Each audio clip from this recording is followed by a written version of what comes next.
Welcome to the Friday Men's Breakfast podcast brought to you by the Chapel Podcast Network. This morning we're going to open up the book of Samuel chapter 1. We're going to see the story of Hannah and her husband Elkanah as they struggle to have a child, and then God supernaturally intervenes to give the birth of Samuel, who will become a transitional figure from leading Israel from the judges to the kings. We continue to look toward the overall idea that we see in 1 Samuel of what can happen when the king you think you want isn't God. We're going to start off reading verses 1 through 8 of chapter 1 to get us into the story. There was a certain man of Ramathaim Zophim of the hill country of Ephraim, whose name was Elkanah, the son of Jeroham, son of Elihu, son of Tohu, son of Zuph, and Ephrathite. And he had two wives. The name of the one was Hannah, and the name of the other Peninnah. And Peninnah had children, but Hannah had no children. Now this man used to go up year by year from his city to worship and to sacrifice to the Lord of hosts at Shiloh, where the two sons of Eli, Hophni and Phinehas, were priests to the Lord. And on the day when Elkanah sacrificed, he would give portions to Peninnah his wife and to all of her sons and daughters. But to Hannah he gave a double portion because he loved her, though the Lord had closed her womb. And her rival used to provoke her grievously to irritate her because the Lord had closed her womb. So it went on year by year. As often as she went up to the house of the Lord, she used to provoke her. Therefore Hannah wept and would not eat. And Elkanah, her husband, said to her, Hannah, why do you weep? Why do you not eat? Why is your heart sad? Am I not more to you than 10 sons? Yeah, you're laughing already. You got that. Yeah. If we were having the slides this morning, I would show you a map, and you can find those on the website with the map that we had last week when you go to the slides, because it shows the 12 tribes of Israel and the different distribution of the land after they crossed over into the promised land. So an Ephrathite would be from like the area of the tribe of Ephraim, which is going to be a little bit north of Jerusalem, kind of in that central portion of the country there. And according to 1 Chronicles 6:22 and then 33 to 38, this is Samuel was born into this line from his dad Elkanah. He was born into the tribe of Levi. And Elkanah has that first word El, which is sort of a generic word for God, and then Kanah can be create or to purchase. And so his name, Elkanah, would literally be God has created or God has purchased. So that's Samuel's dad's name, God has created or God has purchased. He's from the tribe of Levi, which is the tribe that would be from the priestly service there. And we see that Elkanah had two wives. We know Hannah. And Hannah is the Hebrew word for grace, or it can mean actually gracious woman in this case. And Peninnah means pearl. Now, Peninnah had children, but Hannah did not have any children. Now, it's likely that Hannah was Elkanah's first wife, and we think that's probably true. She seemed to be the love more of his life. But when she was unable to give him children, oftentimes because of the legacy and the whole things of even levirate marriage that you would have in the scriptures, that you would want to be able to have a son to hand down your land and your property to, that they would often take a second wife. It wasn't just that he was some polyamorous kind of guy as much as probably he wanted to have children. And so that happened. We've seen that already in other cases like Abraham and Isaac and Jacob, who had similar dynamics in their lives back in Genesis, where they had a wife that they loved, but the wife wasn't able to bear children, and so they ended up taking more wives, and it actually caused more problems.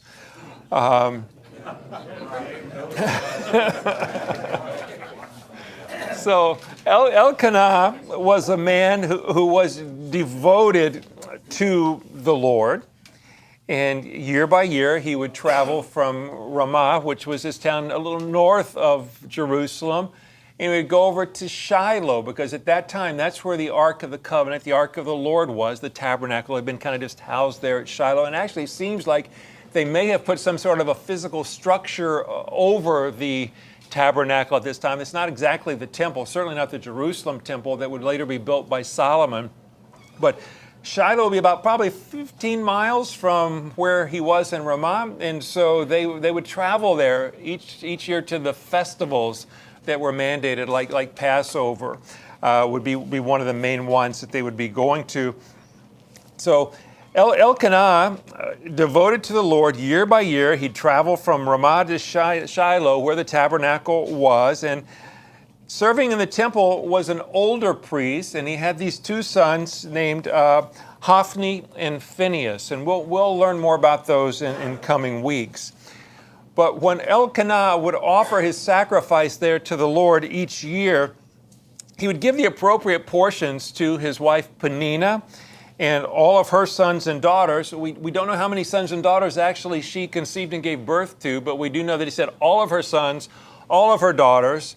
So that's plural on both counts. So there must have been at least 4, right? There were at least probably 2 daughters and 2 sons. So she had a fair number of kids, maybe more.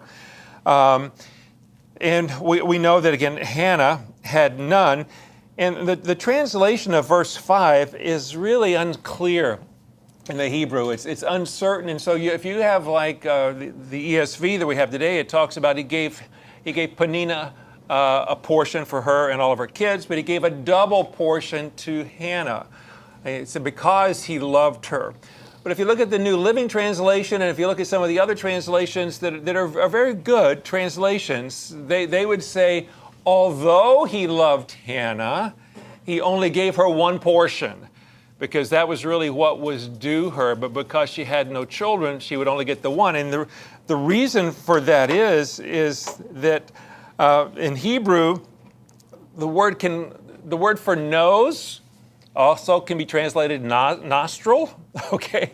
And so the literal meaning of this, it literally says 2 noses as 1 portion, or a portion of 1 pair of nostrils. So it can go either way, guys. You're trying to figure out, is this a single portion? Is this a double portion? But although that's uncertain, the author wants to leave no doubt, make it absolutely clear about who or why Hannah had not given birth to a child. In verse 5, it says, the Lord had closed her womb. And then in verse 6, the Lord had closed her womb. And at the church where I'm on the staff there, we often say when you see something repeated like that, it's kind of like them putting it in bold letters and all caps, because they didn't have that kind of typeset at the front, so they would just repeat things for emphasis. So when you see the Lord had closed her womb, he's saying that's why she couldn't have a child. It's because the Lord had done that.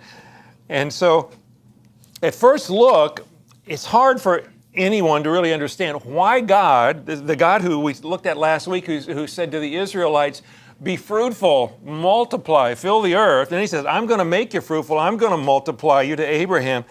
Why the God who would say that then would close Hannah's womb so that she would be unable to fulfill the command that he'd given. It put her in a painful place. And we're going to see that Hannah was a part of God's plan, but his plan was much, much bigger than Hannah. And guys, I think this is something that is really true for you, and it's true for me, that when we talk in our very personalized kind of culture that's very much about the individual and the self here in America and the Western world in particular, we're much more inclined to think about God's plan for our lives, or God's plan for my life, right? But the truth is, we'd be much, much better off if we would start thinking about my life for God's plan, okay? That's really why we're here.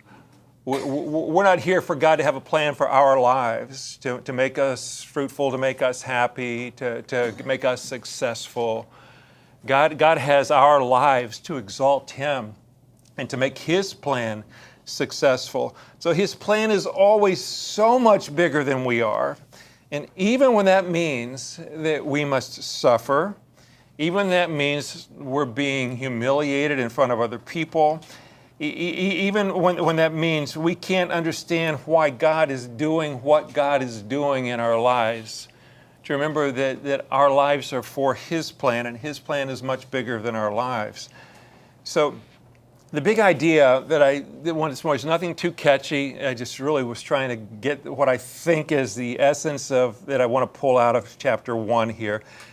And that is that Hannah pours out her soul to the Lord like Jesus did, and she gives her only son like God the Father did. So we're seeing some foreshadowing here going on with this story of Hannah. As we're going to see, she just pours out her soul to the Lord. And then she ends up giving her one and only son back to the Lord. So getting back to Elkanah and his 2 wives, it seems that Peninnah had Elkanah's children, but Hannah had Elkanah's heart.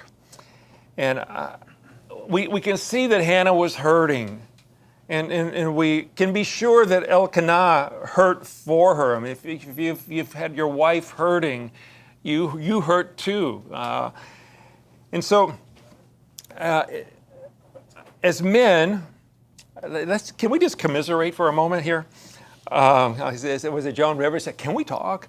I'm guessing that all of you men who have been married sometime or another, or still are, have had at least one Sunday morning when you really wanted to focus on the Lord and you wanted to worship Him with great joy, and that was your aspiration. As you got up this Saturday night, you may have even gone to bed early, and you say, "I really want to get my heart right and go to worship in the morning." And then something happened to upend your best intentions. Maybe the baby pooped the diaper right before you get ready to go out the door. Or you didn't tell your wife how lovely she looks in that new dress because you didn't even really realize it was a new dress. Or maybe one of you really wanted to get there early, and the other one thought early meant getting there about 10 minutes after the service started. What started out to be this great time of joyous worship, focusing on the Lord, turned into something else. And it was much less joyous and much more drama. Everybody had anything like that before? Okay. You kind of have a skirmish before you ever get there. When Elkanah and his family finally got to Shiloh with all the kids and their sacrifices, they traveled 15 miles. They had to go a lot further to get to their place of worship than we do, at least on foot. And then the wife who had borne the children taunted the wife who was unable to have the children.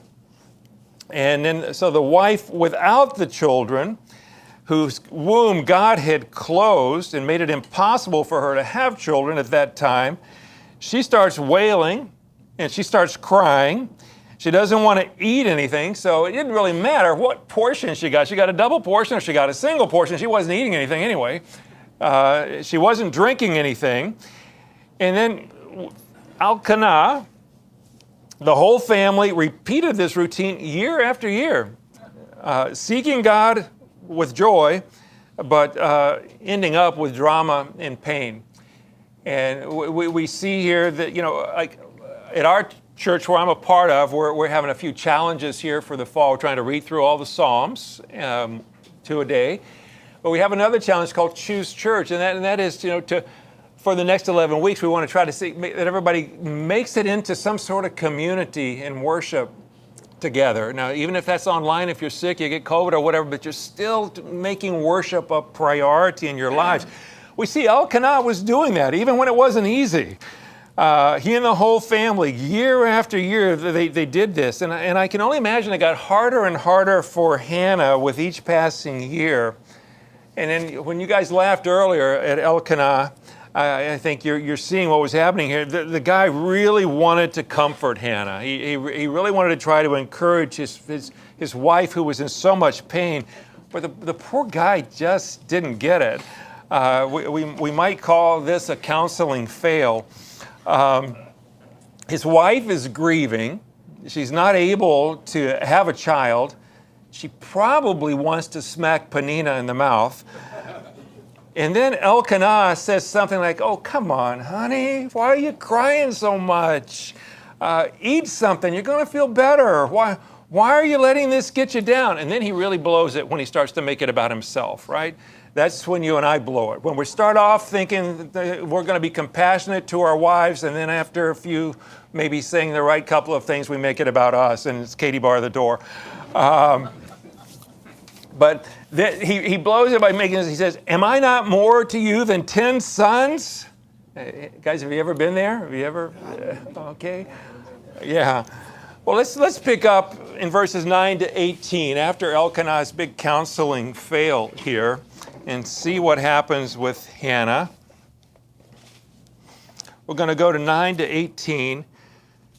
"And after they had eaten and drunk in Shiloh, Hannah rose. Now Eli the priest was sitting on the seat beside the doorpost of the temple of the Lord, and she was deeply distressed and prayed to the Lord and wept bitterly. And she vowed a vow and said, 'O Lord of hosts, if you will indeed look on the affliction of your servant and remember me and not forget your servant, but will give to your servant a son, then I will give him to the Lord all the days of his life. No razor shall touch his head.' And as she continued praying before the Lord, Eli observed her mouth. Hannah was speaking in her heart, but only her lips moved, and her voice was not heard. Therefore Eli took her to be a drunken woman. Eli said to her, 'How long will you go on getting drunk? Put your wine away from you.' But Hannah answered, 'No, my Lord, I am a woman troubled in spirit. I have drunk neither wine nor strong drink, but I've been pouring out my soul before the Lord. Do not regard your servant as a worthless woman, for all along I've been speaking out of my great anxiety and vexation.' Then Eli answered, 'Go in peace, and the God of Israel grant your petition that you have made to him.' And she said, 'Let your servant find favor in your eyes.' And then the woman went her way and ate, and her face was no longer sad." So Hannah goes toward the tabernacle where the presence of the Lord is, and she goes there to cry out before the Lord of hosts. Now, this is in 1 Samuel, this is like the first time that we see this name for God in the Bible, the Lord of hosts, and it's literally Yahweh of armies or the Yahweh of hosts. It's the idea of this multitude, the God of the multitude of angels or angelic beings, and it's showing that he is sovereign over all the powers of the spiritual world and over everything else. And where the ESV version that I read from says she was deeply distressed and prayed to the Lord and wept bitterly. That word deeply distressed in the Hebrew is more literally in bitterness of soul. In bitterness of soul, and she wept bitterly. That phrase is used in a number of places throughout the Old Testament. It's found in Ruth and 2 Kings. It's found in Zechariah. And this will be on a slide for you to look up these verses later. But it was used to describe the pain of someone who had lost a child through death. Okay. That was this bitterness of soul. To someone that was what it was kind of thing it was describing. And relief from this sort of pain is never pictured in the Hebrew Bible as coming from any human being. Anytime we see this bitterness of soul there, the only one who can cure the bitterness of soul is the Lord God himself. He is the only remedy. So Hannah was hurting with this bitterness of soul as if she'd actually had a child and lost the child to death. And in her great anguish, she cried out to the Lord. And it says, and she vowed a vow. Now, this is the only time that I'm aware of, I think, in the entire Old Testament, maybe even the New, where we see a woman being recorded as making a vow to the Lord. And Hannah's vow was, Lord of hosts, if you will give me a son, I will give him back to you all the days of his life, and no razor shall ever touch his head. Now, this seems to indicate that Hannah was making what's known as a Nazirite vow on behalf of her yet-to-be-born son. If you're not familiar with a Nazirite vow, it is this setting aside for God's purposes in a special way, sort of an uncorrupted way. Wouldn't even cut their hair because, how are you going to improve on what God has done would kind of be the idea. That this is just going to be someone untouched, set apart for God. And we can read about that in Numbers chapter 6, verses 1 through 21. It talks all about a Nazirite vow and what it would be to dedicate someone or dedicate yourself to the Lord's service in this way. And just a few main things about a Nazirite vow. One is they would never be able to drink wine or any kind of hard drink. They would never have a haircut. So their beard and their hair would just grow. And they were not allowed to have any contact with a dead person, which would make them unclean and spoil their Nazirite vow. And that was very costly at times, because that means even if your mom or your dad or your brother or your sister died, you could not be there to help care for them and prepare their body at all. You had to stay away from that. So it's nothing to do with grapes, not even a raisin, okay? From his vantage point, sitting near that doorpost, Eli, the older priest there, as he was watching Hannah, he saw her weeping and he saw her mouth moving, but he didn't hear anything coming out of her lips. And so he mistakenly thought that she was drunk, and he rebuked her as such. And I mean, his intentions were probably okay. He didn't want somebody getting, defiling the worship place there, but drinking wine at these festivals that you go to and eating in this big feast that you would have, it was part of the celebration, and it wasn't unusual for some people to drink more than they should and to actually get drunk there. But Eli didn't want the worship place to be defiled. This whole thing of drunkenness is kind of interesting. I don't know that this is any kind of a literal foreshadowing, but remember what happens in Acts chapter 2 on the day of Pentecost when Peter is preaching and people are hearing the gospel in their own language, and they say, these men are drunk, right? He said, if it's only 9 o'clock in the morning, we're not drunk, we're filled with the Holy Spirit. Hannah was filled with anguish at this point. And remember, she had not eaten anything, right? We were told that in the text. She had not drunk things. She may have drank some water just to stay, alive, but she wasn't eating or drinking normally. And so she basically told Eli, I haven't poured any wine into me. I've been pouring my soul out to the Lord. I've been speaking out of my great anxiety and my vexation. Now, in verse 17, we see that Eli changes his tune, and he has compassion on Hannah, and he gave her a benediction. He gave her a blessing, and he says, go in peace, and the God of Israel grant you your petition that you have made to him. Now, it's not clear whether Hannah understood this to be a promise from Eli that God was going to give her a son, or if it was just a well-wish kind of a hope and blessing that God might answer her prayer. But in any case, she left without her sadness. Her face was no longer sad. She went back, and now she ate. So we're going to finish up our chapter in verses 19 to 28. Chapter 1, 1 Samuel, beginning with verse 19.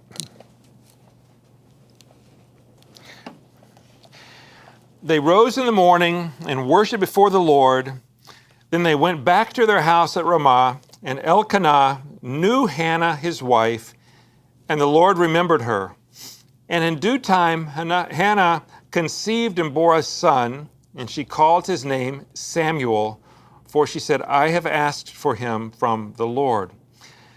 The man Elkanah and all of his house went up to offer to the Lord the yearly sacrifice and to pay his vow.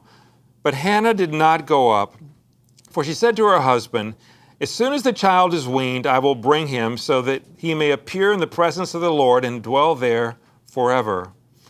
Elkanah, her husband, said to her, do what seems best to you. Wait until you have weaned him. Only may the Lord establish his word." So the woman remained and nursed her son until she weaned him. And when she had weaned him, she took him up with her, along with a three-year-old bull, an ephah of flour, and a skin of wine. And she brought him to the house of the Lord at Shiloh. And the child was young. And then they slaughtered the bull, and they brought the child to Eli.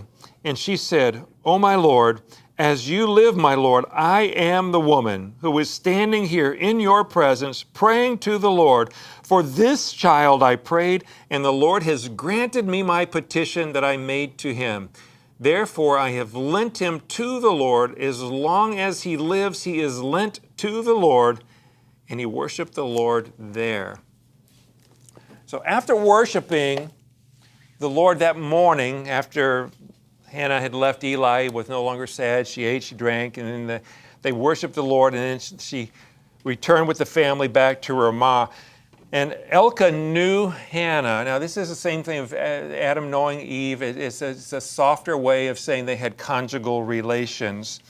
And this time, the same God who up to this point had actually closed Hannah's womb, opened up Hannah's womb and allowed her to conceive and to bear a child.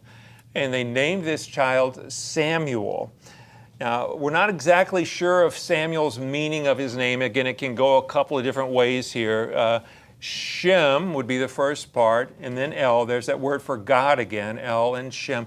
And you know, Shem means name, right? If a lot of the Hebrew people or Jewish people today, when they speak of God, they just say Hashem, the name. Okay, so this could literally be the name of God. It can also be from the Hebrew word Shema instead of just Shem and El, so God hears. So from the text it says, because God has heard my prayer. It could be just sort of a double entendre of his name. But in any case, she had this baby, named him Samuel, and the next year and the following year, Hannah didn't go up with Elkanah and the whole gang to Shiloh for the worship. She was staying home with the baby, nursing the baby, because once the baby was weaned, she was going to take the baby to Shiloh, where he would remain with the priest. Now, in Numbers chapter 30, verses 6 through 8, there'll be a slide about this. There's some interesting information about women making vows. So women were allowed to make vows, but their husbands had a role if they were married, that the husband could overrule the vow. It says, if the husband hears of her vow and does not say anything against it, then the woman must follow through with her vow. But if the husband hears her vow and forbids it, then the vow is annulled. And so now we see here that Elkanah heard about her vow, right? He heard her say, I'm going to lend this child back to the Lord all the days of his life. And so he did not forbid it. He actually gave his blessing to it. And he said, just make sure he's weaned and then take him up there and present him. So Elkanah was on board with Hannah's vow, even though it was his only son by her as well. And so when Samuel was weaned, they took him to Shiloh along with a generous sacrifice. And again, this is the Hebrew in some of this is really kind of tough. So that's why you're going to see different variations at the footnotes of your Bible there. Could be this, could be that. Because it seems like with all that was going on, there were probably actually 3 bulls. There was probably one for Hannah, one for Elkanah, and one for Samuel. And there was a whole lot of wine in that skin. So it was a very generous offering that they were making. And then Hannah presented Samuel to Eli. And when she did, you'll recall the last words of Eli to Hannah were that blessing. He said, go in peace, and the God of Israel grant our petition that you have made to him. And now Hannah used those exact same words back to Eli. She says, the Lord has granted me my petition that I made to him. And so we see this inclusio coming here in the text. So Hannah then declared that she was lending the child to the Lord for his entire life. Now, according to the Torah, every firstborn male child belonged to the Lord, and the parents needed to redeem the firstborn child back from the Lord with the offering of 5 shekels. And as a part of the vow, a male child could be given to the Lord for a longer bit of time, perhaps even a period of years, that they would be redeemed later. However, Hannah chose instead to give Samuel to the Lord in this permanent Nazirite service for all of his life. In 1 Samuel chapter 1, we see the Lord deliberately and sovereignly working through the infertility, right, that he caused in Hannah, this woman of grace. Her name again means grace. And in that, he caused her bitterness of soul, this grief that happens when someone loses a child. And we see that he caused her anxiety, caused her vexation. These are the words that are used. And so Samuel is going to be the fruit of all this bitterness of soul, anxiety, this vexation that she had. And then Samuel becomes the prophet, Samuel becomes the priest, Samuel becomes this sort of a transition figure to pave the way for the kings of Israel, moving from the judges into the kings. And in all of this, I think we can learn two valuable lessons from Hannah here. When suffering from bitterness of soul, suffering from anxiety, suffering from vexation, she didn't resort to revenge, and she didn't resort to some of the scheming things like Sarah and Abraham did with trying to get Hagar to have a child. What she ended up doing was she poured out her soul to the Lord. And then when we see that the Lord extended grace to give her what she most wanted, after getting the answer to her biggest prayer, she gives the child back to the Lord, her one and only son. So in some ways, Hannah points us back to Abraham when Abraham was willing to offer up Isaac on the altar in Genesis 22, and God gave Isaac back to Abraham. But I think in other ways, she points ahead to Jesus in the Garden of Gethsemane when he's having this bitterness of soul. He's having this anguish and this vexation and anxiety, and he pours out his soul to the Lord. And she's pointing ahead to God the Father who gave his one and only Son. Now, this theme of infertility is repeated really throughout the Bible. It starts way back in Genesis. We see that Sarah, the wife of Abraham, had infertility. She was like in her 90s when the baby comes. She's well beyond childbearing years.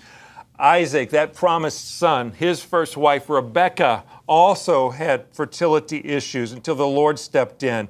And then we have Jacob, their son, marrying Rachel. And Rachel couldn't have children until God steps in and allows it to happen. So in each case, Yahweh, the Lord of hosts, intervened after he had closed the wombs of these women. He opened their wombs and allowed them to conceive and bear a child so that there could be no doubt that this child came from the Lord and the Lord's hand was upon this child in a very special way. Now, the apparent reason was to show his power and that the descendants that God promised to Abraham would not come simply by the decision of a husband or wife to have children. They can say, I think it's time to have another kid now. No, this was a miracle. This was God stepping in to do things. And it's interesting to me, it just caught my attention that there's similar word in John chapter 1 when John says, but to all who received him, speaking about Jesus here, to all who believed in his name, he gave them the right to become children of God. Children not born of blood, not born of the will of the flesh, nor of the will of man, but born of God. And guys, if you haven't had that kind of a birth, that rebirth, spiritually, that's available to you, to receive him, to believe in him, to be born not of your mom and your dad, but to be born of God and to be born of his Spirit. If you have not been born again and you have questions about that, Hunter, Ryan, a number of us, we'd love to try to talk you in that process. Now, remember, God told Abraham, I will multiply your descendants. I will make you fruitful. It's going to be God doing the multiplying, God making fruitful. So similarly with Hannah, the Lord of hosts is showing his sovereign power into Elkanah. God created, right? God has created, God has purchased Elkanah with Hannah, grace or woman of grace, to remind everyone, I will multiply your descendants. I will make you fruitful. It's a thing of grace. And this theme of infertility and God's sovereign intervention doesn't stop in the New Testament, does it? We see it at the very beginning stop in the Old Testament. We see it also at the beginning of the New Testament. In Luke's Gospel, Luke chapter 1, we read about a priest, another guy from the tribe of Levi, Aaron, and he had a wife. His name was Zechariah, and his wife was Elizabeth, right? And we find out that they were both righteous in the sight of God, walking blamelessly in the commandments and requirements of the Lord. But they had no child because Elizabeth was barren, and they were both advanced in years. Now, the Lord God supernaturally intervened to allow Elizabeth to conceive and give birth to John the Baptist in their advanced age. John the Baptist became the forerunner prophesied in the Old Testament that was going to prepare the way of the Lord, the coming of Jesus the Messiah. And then when it gets to Jesus, I mean, God didn't even just open a closed womb. God gave birth in a womb that had never had relations with a man. He upped his display of his power to allow a virgin to give birth to the promised King of Kings. The king to whom every king in Samuel, every king in 1st and 2nd Kings, every king in Chronicles was meant to represent and point to. Now, there are several parallels here that I find fascinating between Samuel and John the Baptist. This will be on a slide. This is just kind of extra stuff here. But both Samuel and John the Baptist were of the priestly tribe of Levi. Both Samuel and John the Baptist's mothers had been barren. Their wombs had been closed by God. Both of their birth announcements were closely associated to the tabernacle and the temple.